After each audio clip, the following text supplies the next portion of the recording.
Om Swastiastu. Selamat malam.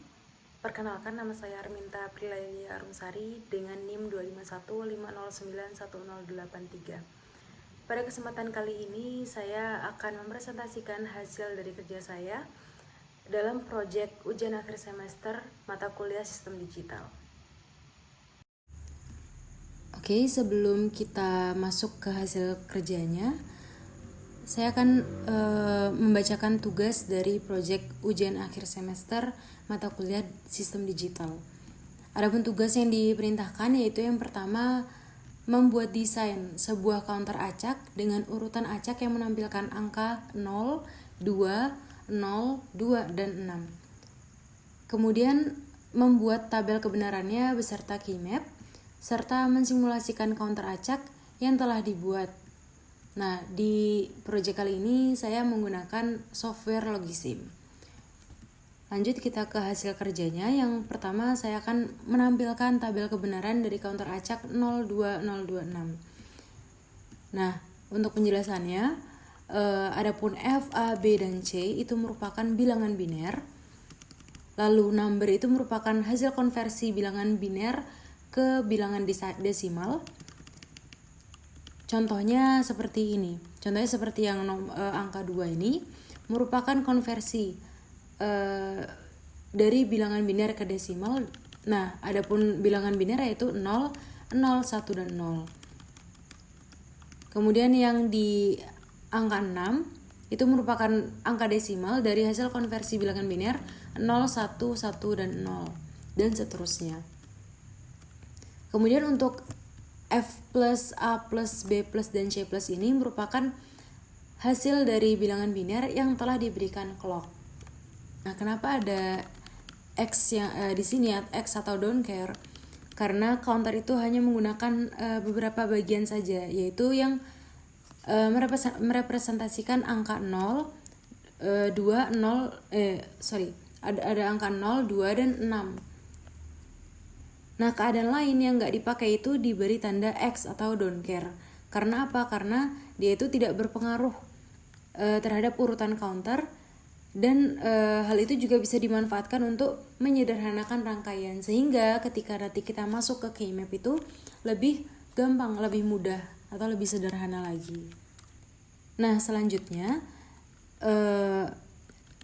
karena kita menggunakan D flip-flop, maka F plus, A plus, B plus, dan C plus ini langsung dihubungkan ke input D, sehingga menghasilkan DF, DA, DB, dan DC, seperti itu. Selanjutnya kita menampilkan keymap dari counter acak 02026.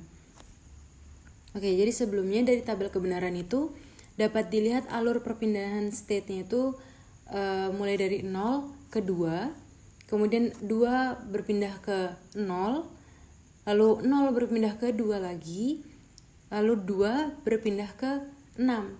Nah, setelah 6 itu akan kembali ke 0 lagi. Jadi akan terus berulang mengikuti pola 0, 2, 0, 2, dan 6. Selanjutnya ke keymap.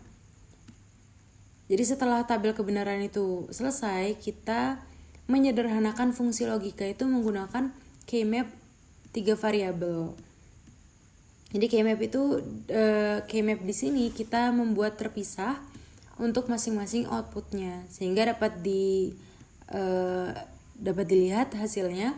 F plus itu sama dengan FB aksen ditambah F aksen A aksen B. Kemudian B plus itu sama dengan F plus B aksen. Lalu A plus itu sama dengan AB, dan C plus itu sama dengan 0. Nah, karena C plus atau C next itu selalu bernilai 0, maka output C ini nggak membutuhkan rangkaian logika tambahan lagi. Kemudian selanjutnya ke simulasi counter acak menggunakan Logisim DFF atau D flip-flop.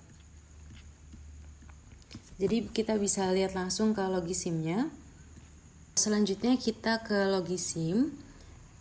Jadi saya sudah membuat rangkaian logikanya menggunakan Logisim. Adapun clock pertama itu menampilkan 0, Kemudian ketika diproses lagi akan berlanjut ke 2, lalu berpindah lagi ke 0, kemudian ke 2, dan berlanjut ke 6. Nah, setelah sudah sampai ke 6, apabila clock dilanjutkan akan kembali lagi ke 0. Nah, hasil ini membuktikan bahwasannya rangkaian yang dirancang itu berhasil menghasilkan counter acak sesuai dengan urutannya, yaitu 0, 2, 0, 2, dan 6. Seperti itu. Jadi, dari hasil kerja saya dapat disimpulkan bahwasannya counter acak itu berhasil dirancang menggunakan D flip-flop. Dan juga tabel kebenaran dan key map itu digunakan untuk mendapatkan persamaan logika yang lebih sederhana. Seperti itu. Sekian dari presentasi saya ucapkan terima kasih.